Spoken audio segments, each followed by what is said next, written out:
Sensibiliser les parents sur l'éducation des enfants, surtout des jeunes filles, c'est le thème d'une conférence islamique tenue ce week-end. Une séance présidée par les ministres du Tourisme et celui de la Jeunesse, la construction de forages et la réhabilitation de l'hôpital de Massy pour abriter le personnel et la réfection des routes étaient également au cœur des échanges. Alseni Bari, Yacouba Traoré. En toile de fond de cette cérémonie, l'islam dans toute sa plénitude. Dans un de ses volets, l'éducation des enfants, qui demeure gage de tout développement d'une nation. À juste titre, ces ressortissants de Massy à Conakry et amis sont outillés sur la responsabilité parentale dans la formation des jeunes, surtout des filles. L'enfant n'est pas tombé du ciel, il est né d'un homme et d'une femme. C'est leur premier devoir, c'est de l'éduquer. Il est tel, c'est grâce à ces gens-là. Donc quand tu débites, il faut continuer, il faut asséver. Quand tu débites un bâtiment, il faut l'asséver pour être là-dedans. Donc quand tu mets un enfant au monde, il faut l'éduquer et le suivre tant que tu vis. Quand tu meurs, tu le laisses pour qu'il soit utile à la société. Et s'il meurt avant toi, qu'il soit utile pour toi demain. Qui parle d'éducation, parle d'infrastructures sanitaires, routières, entre autres. Force est de noter que certaines zones de l'intérieur du pays ont un besoin criard. Les besoins.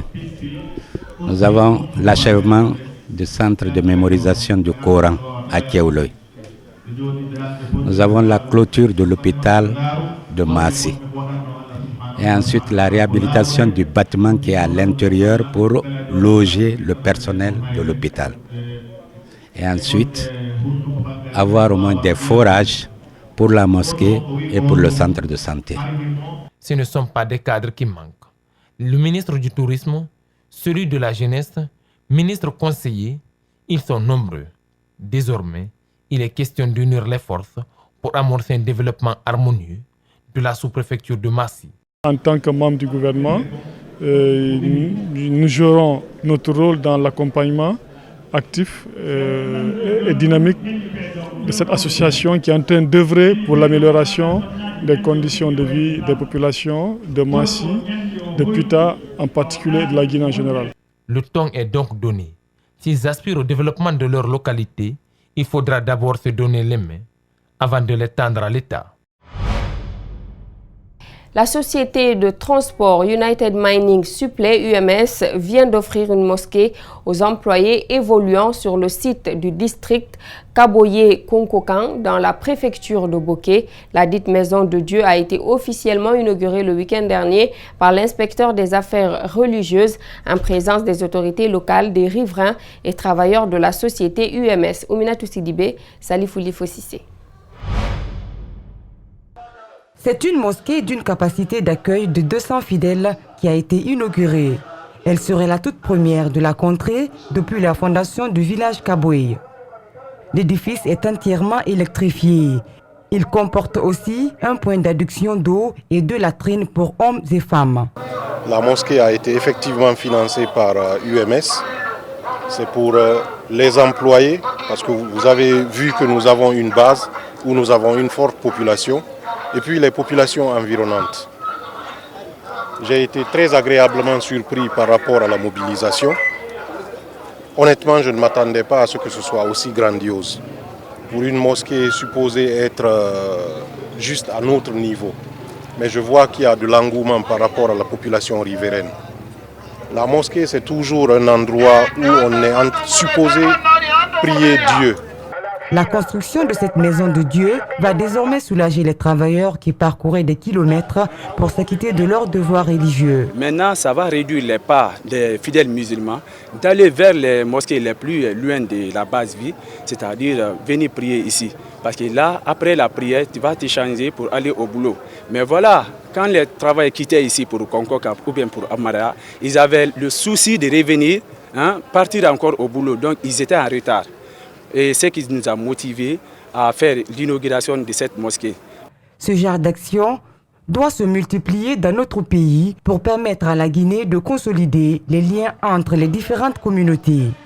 Donc c'est un gouffre de soulagement pour nous les religieux, mais aussi un avantage pour la préfecture de Boké et la région de Boké, parce que les travailleurs de l'UMS ont un lieu maintenant où ils se retrouvaient dans la maison de Dieu, une maison sainte de Dieu, où ils se retrouvent 5 fois par jour pour raffermir leurs liens d'amour, d'amitié et la fraternité entre eux. Pour les citoyens de Kaboy, le don de cette mosquée par la société UMS est une joie immense. Il ne l'a qu'à...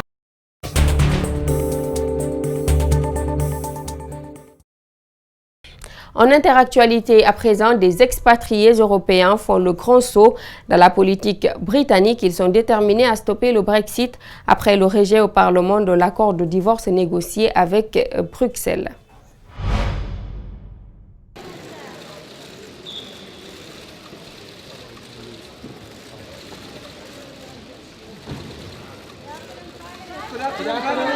What's your message to Europe? How can you guarantee safety? How can you guarantee your love?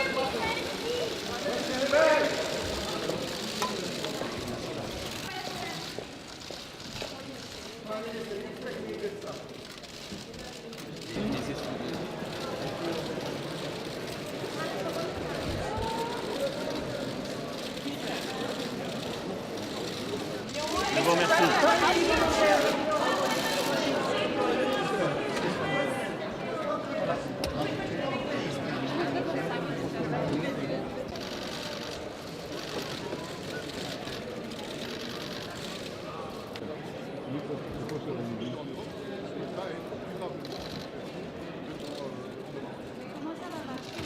Bonjour Monsieur Barnier.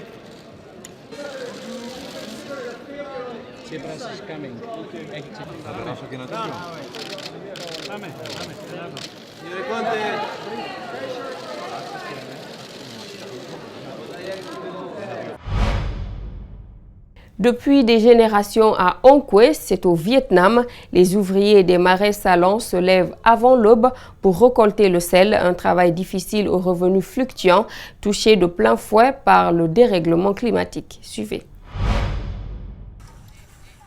Le soleil est à peine levé, mais la récolte a déjà commencé. Dans les salines de Hong Kong, au Vietnam, la production ne dure que 6 mois de l'année, avant de laisser place, en juin, à la saison des pluies. Le soleil monte vite, le travail est pénible, le salaire de misère, à peine 150 € par mois. Le reste de l'année, il faut trouver du travail ailleurs. Dans le passé, le travail était mauvais. Maintenant, c'est pire. Quand il pleut, l'argent qu'on gagne n'est pas suffisant pour vivre. Car avant d'arriver sur nos tables, ce sel est vendu à des acheteurs locaux, puis revendu jusqu'à atteindre des distributeurs ou des usines au Vietnam. Les paludiers, eux, peuvent difficilement parler d'or blanc. La concurrence est rude dans la région, mais ce sont maintenant les importations d'Inde et de Chine qui viennent plomber les prix. Alors que le Vietnam compte un surplus de 147 000 tonnes de sel en 2017, le pays continue d'en apporter 500 000 tonnes chaque année.